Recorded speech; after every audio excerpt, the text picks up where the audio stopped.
But no one here would have been saying what we're saying if Lewis was leading the race. A few moments earlier.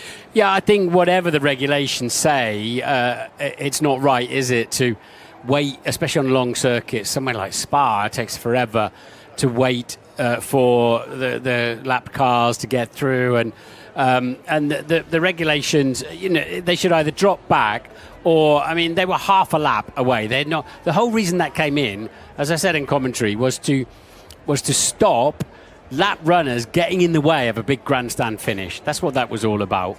And also, sometimes it brings players back in, and suddenly they're part of the race again. So there's a show element to that as well. But it's effectively to get them out of the way on the restart. You could let them drop back.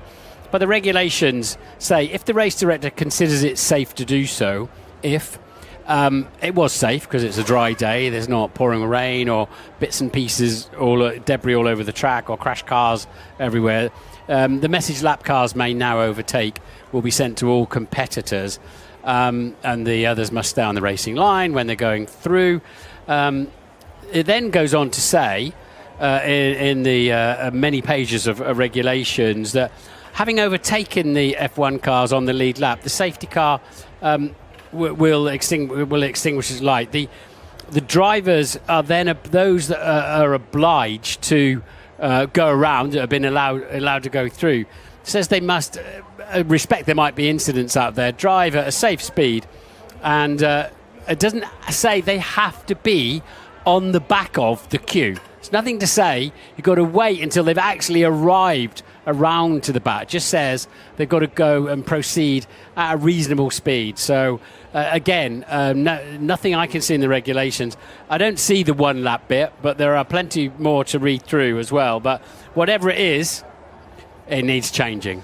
Yeah, can I come straight back to you, Martin? Because we had this discussion, didn't we, ad nauseum after Abu Dhabi 2021. Is there a case, if you get this kind of situation arising within the last 5 laps, let's say it's the last 5 to 7 laps of a Grand Prix? I was sat with your old mate in McLaren, Jonathan Palmer, watching that one, and we were having the old red flag discussion here. I mean, we could go on and on about it, but, you know, the fans want to see a finish, don't they, under green flag conditions. They don't want to see under safety car conditions like that.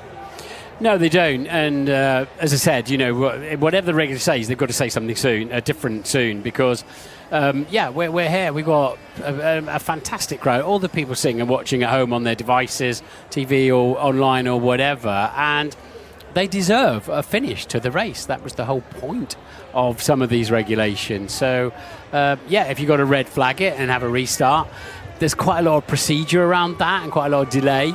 But I do think there has to be a better way on a long circuit, particularly of sorting the lap runners out without it prolonging a safety car period, which are already long enough, let's be honest. Yes.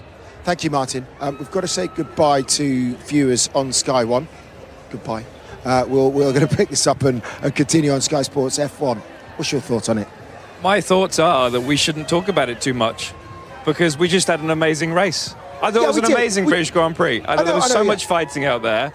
And I understand the rules should change. I do. I think you know, a finale, great finish to the race would have been awesome. But a lot of them end under safety cars. So as a race, I thought it was really good. I thought there was loads of overtaking and lots of action. And I mean, I didn't think those were going to be the top 3 or top 4 or top 5 at the finish of the race. So it was all a surprise to me, so I thought it was exciting. Is that not a separate argument, though? Can we take it like that? We could take it at face value. You could take the first, I don't know, however many laps, 47 laps or whatever, and go, yeah, that was brilliant. Yeah. But the last 5 laps, it's under safety car. No, I get it, but we haven't talked about the great bit of this race. Well, we're going to. But we're going to. You see what I mean? It kind of shadows it. I mean, is that not a fair point that Martin was making? So, but I think Martin's point is slightly different to your point, and what I would say is, yes, obviously, I would have loved to have seen that last lap showdown.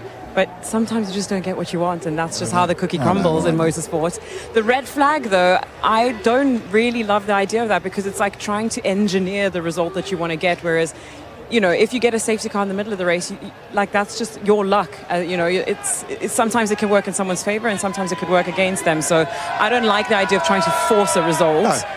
we just got to let the sport be what it is, and it's already over-regulated. Yeah, it would be nice. I mean, it's very difficult because of fuel loads and stuff. But if, like in other forms of motorsport, especially in the States, where they push it an extra lap, push it an extra lap or push it an extra 2 laps, and if you get a yellow flag in that period, it gets pushed on again, which is tricky because they're very tight on fuel loads. But I agree in that regard that it would be nice to see a great finale. And just to Martin's point, I think in this particular case, with that additional rule that they brought after Abu Dhabi, I do think it's a little bit unfortunate because according to everything that was going on track, there was no reason why they shouldn't have been able to go racing. So that maybe needs a look at. But no one here would have been saying what we're saying if Lewis was leading the race. They enjoyed it. They still enjoyed it. Look, I think we would love to have seen Lewis doing the race. So, yeah, it all depends on, I guess, who you want to win the race. But all in all, I thought it was a great British Grand Prix. And lovely to see Lewis up on the podium after quite a tricky afternoon.